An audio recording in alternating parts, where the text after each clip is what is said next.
Bonsoir, voici l'analyse technique du CAC 40 pour le 18 mai. Alors les affaires Trump commencent de battre à plein régime, donc là on a l'histoire donc avec le responsable du FBI qui a été mis dehors, donc là on l'accuse maintenant d'avoir encore une fois de plus donné des informations concernant donc des stratégies sur le plan international. Donc là ça passe pas et ça coince et donc le marché a peur un petit peu de tout cela. Calendrier économique de demain, 1h50, le PIB japonais. Donc ça c'est une bonne statistique que l'on peut suivre. Il faudra attendre donc l'après-midi pour connaître l'indice manufacturier de la Fed de Philadelphie à 14h30. J'aurai un gros point à suivre à 19h pour le discours de Draghi, qui je rappelle est le président de la BCE. Maintenant on va passer sur l'indice parisien.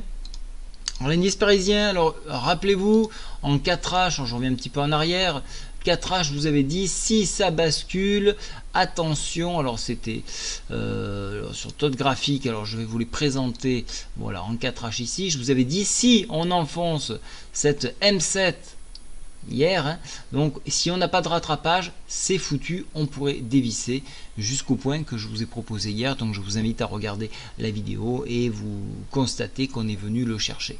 Alors je reviens maintenant donc ici donc sur ce graphique 4 heures, alors donc là on voit bien donc l'incapacité à dépasser la M20. Là je vous ai tracé un pointillé et je suis obligé de travailler en trimestre pour essayer de chercher des points de résistance et des points support. Donc on avait vu quelques trimestres en arrière que les 5075 étaient un barrage étalé donc sur presque un an. Donc ça, ce point là, ça devient support maintenant. Ce support il se trouve donc ici, je le rappelle, 5083.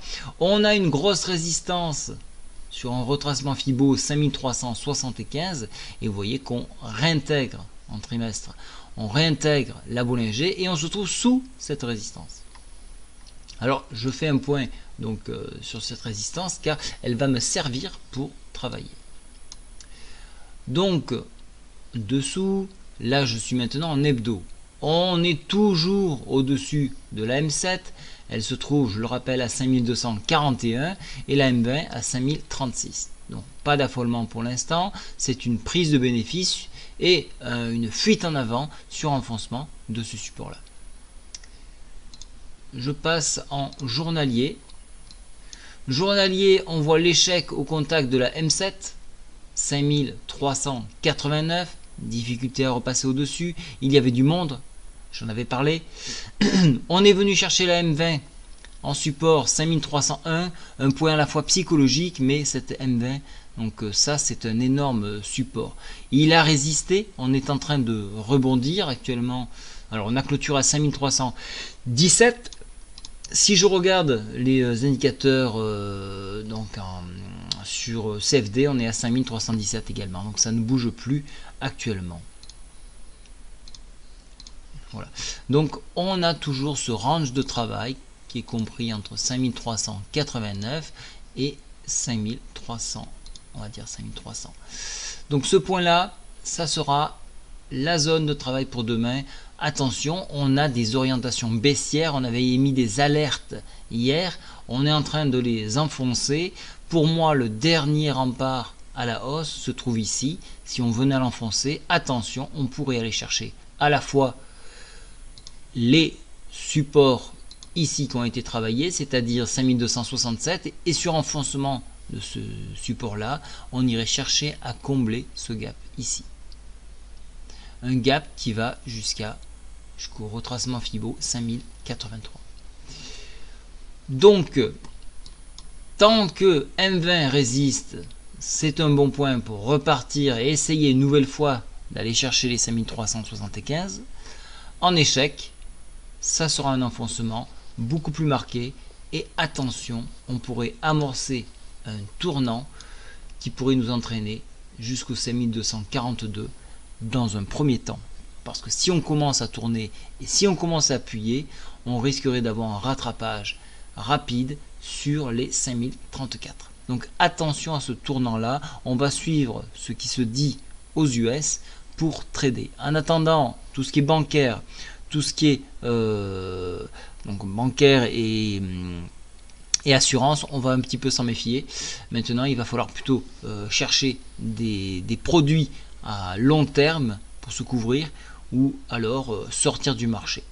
Voilà un petit peu donc ce qu'il en est. Donc je suis assez optimiste quand même pour demain, pour du moins tenter et confirmer ce rebond là, mais sur renforcement, donc là ça sera définitif, ça sera un mouvement baissier qui se met en place. Je vous rappelle donc que je vous annonce qu'il y a une nouvelle formule d'abonnement sur LCB. Cette formule, c'est la formule live ATDMF. Elle se trouve dans la section donc souscrire ici, une fois que vous avez créé un compte. Cette section là, alors qu'est-ce qu'elle représente? Donc ça sera Jeff qui va s'occuper de cette partie là. Il y aura minimum 4 lives de 60 minutes. Alors on va essayer de les caser le mercredi ou le samedi de façon à toucher un maximum de monde.